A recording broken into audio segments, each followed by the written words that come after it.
शीतल एक कॉलेज छात्रा थी जो हाल ही में एक पुराने हॉस्टल में शिफ्ट हुई थी। यह हॉस्टल अपने रहस्यमय इतिहास के लिए कुख्यात था।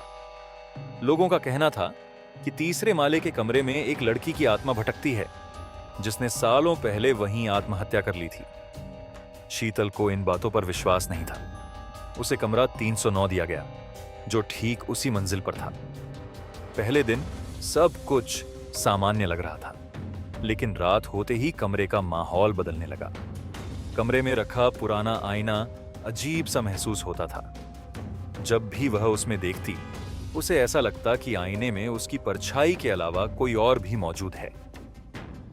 एक रात जब वह पढ़ाई कर रही थी, तो उसे आईने से धीमी धीमी आवाजें सुनाई दी।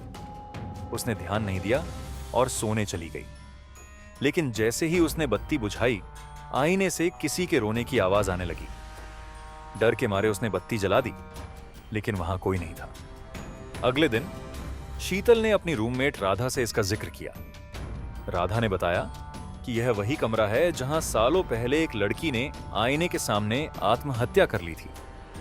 उसका कहना था कि उसकी आत्मा अभी भी उस आईने में कैद है। शीतल ने रात को आईने के सामने एक पूजा की।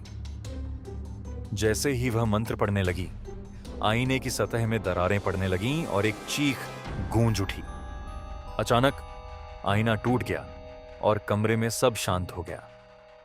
उस रात के बाद शीतल ने महसूस किया कि अब कमरे का माहौल हल्का हो गया है। उसने आईना बाहर फेंक दिया और धीरे धीरे उसका डर भी खत्म हो गया। लेकिन वह अनुभव उसे हमेशा याद रहेगा।